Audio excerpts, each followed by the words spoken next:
So you really enjoy a more intimate setting when you're playing as opposed to... I love every setting. To me, it's such a thrill to perform. It's something that I've wanted to do all of my life. I still have to pinch myself because half the time I can't believe that this is how I'm really making my living. And I say to people that are out there that are unsure about whether they should make that move, at some point in your life you have to take a chance on yourself. It's never comfortable. We all have obligations, whether it's a mortgage, whether it's children, a spouse, taking care of a parent, whatever it is, we've all got obligations. But I think you have an obligation to yourself to live your dream, to believe in yourself, and to do what God brought you here to do. I agree. I agree. Tell me about little kids. I'm sure parents at home are probably thinking, at what age should I start my child? Some of them are probably wondering, do you teach? Well, you know, I haven't taught, I guess, since I left Howard University, but I am willing to teach. I love children, and I love to play to children. When I do my concerts, children come up to me and they follow me around.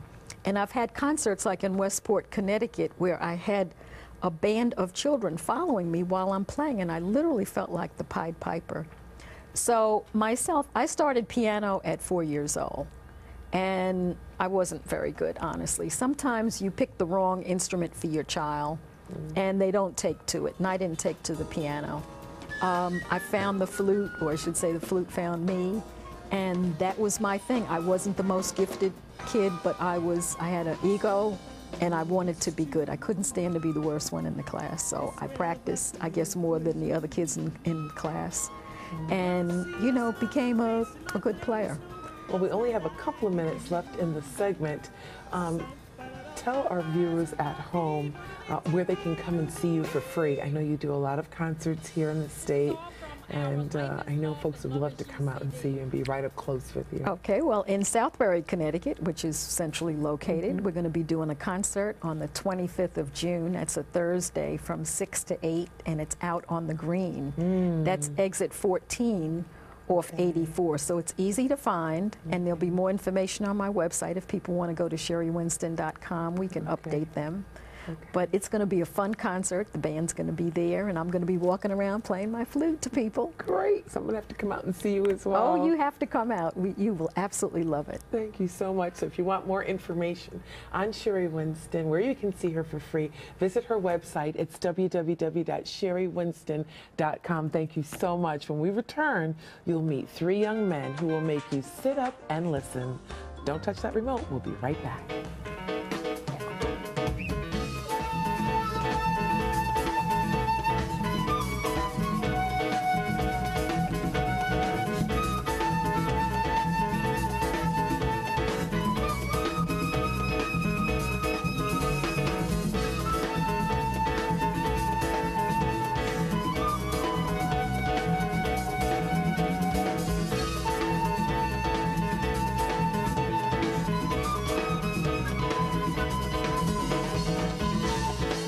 Welcome back to Black Perspective. I'm Linnet Carty, and if you're just joining us, we've just heard from jazz flautist Sherri Winston. Now joining us for this segment to discuss opera are the University of Hartford's Hart School of Music tenors, Nelson Ebo, Antoine Dolberry, and Stephen Corma.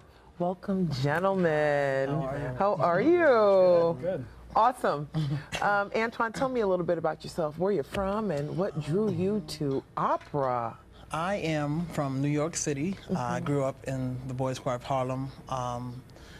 Basically from there, the idea of singing and getting a story across on stage under the lights and cameras in front of people and all that stuff basically drew me towards performing and singing opera and all that stuff. I just love the idea of performing and having fun on stage. So I know you've performed lots of places. Where have you performed with Harlem?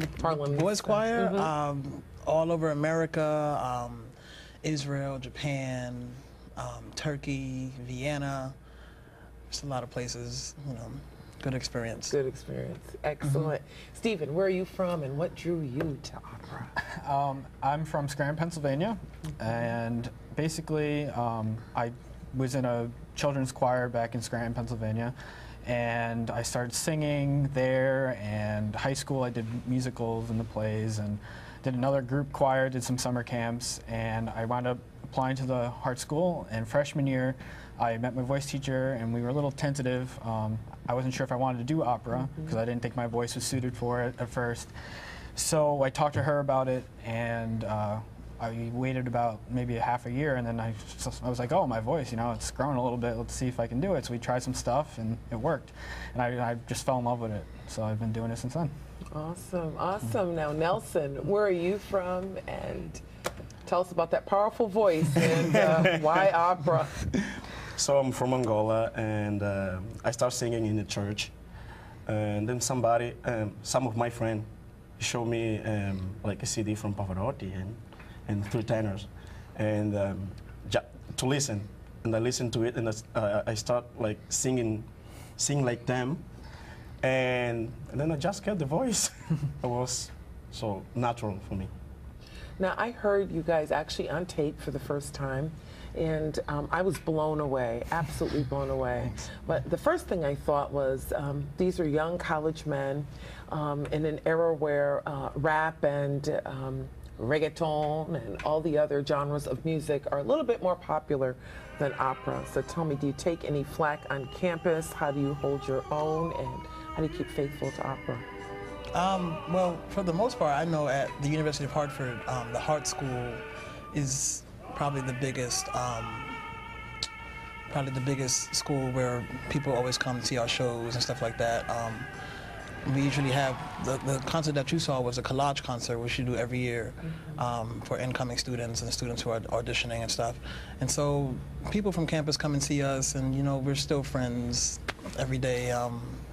I don't really take any flack, I don't think, unless they say it behind my back, but I don't know. What about Stephen or Nelson? How do you feel about that? I think the Hart School is pretty well respected. I know, like, I have a lot of friends who are just in the regular university who are engineer majors, and when I were roommates with them, they'd, you know, hey, come see an opera, and they were like, tentative a little bit, and then like we did one in English, so it was a comic opera, and no, they loved it, and I think we don't really get a lot of problems from people making fun of us or anything like that. I think we're pretty well respected, so.